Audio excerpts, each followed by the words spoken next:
গতকাল রাতে 7-8 জন আচমকা কয়েকজন এসে দরজা নক করা শুরু করে এবং আমার রুমের আর এক যে রুমমেট সে উঠে যায়, খোলে।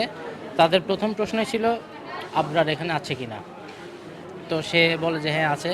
তখন আমাকে ডাকে, তো আমাকে ডেকে শুরুতেই বলতেছে যে তুই এখানে কেন। তো বললাম যে আমি কোথায় থাকবো, বা তুই কি এই হলে লিগ্যাল? বলছি না। বলছে তাহলে তুই লিগ্যাল না, তুই এই হলে কী করিস? এরকম এক কথা দুই কথায় তারা আমাকে জেরা করতে শুরু করে। তো এরকম এক কথা দুই কথায় আমাকে কোনো জবাব দেওয়ার সুযোগ না দিয়েই তারা আমার হাত ধরে টানাটানি শুরু করে এবং এক পর্যায়ে আমি যখন ভিডিও করতেছিলাম ফোনটা কেড়ে নেওয়ার চেষ্টা করে। আমি যখন ফোন দিইনি তখন তারা আমাকে ধাক্কা দিয়ে রুমের মধ্যে ফেলে দেয় এবং রুমে ঢুকে লাইট অফ করে আমাকে মারধর করা শুরু করে।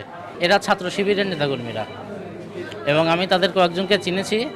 একজন হচ্ছে নাম নাহিদ, সে 20-21 সেশনের, আরেকজন মিনহাজ।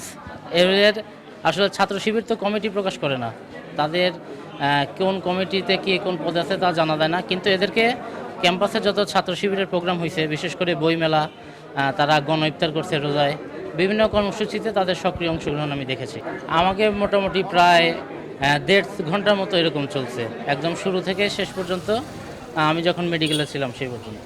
পরবর্তীতে যখন আমাকে করিডোরে নিয়ে যায় তখন আরও যারা বৈষম্য বিরোধী ছাত্র আন্দোলনের সহসমন্বয়ক আছেন কয়েকজন, তারা এসে আমাকে বাঁচানোর চেষ্টা করে। তখন তাদের সাথেও ওরা সংঘর্ষে জড়িয়ে যায়।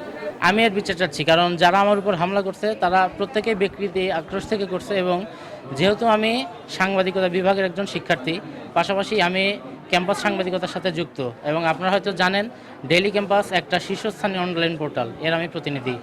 একজন সংবাদকর্মীর উপর যদি তারা এহেন আচরণ করতে পারে তাহলে সাধারণ শিক্ষার্থী যারা আছে তারা কোনো মতেই তাদের কাছে নিরাপদ না।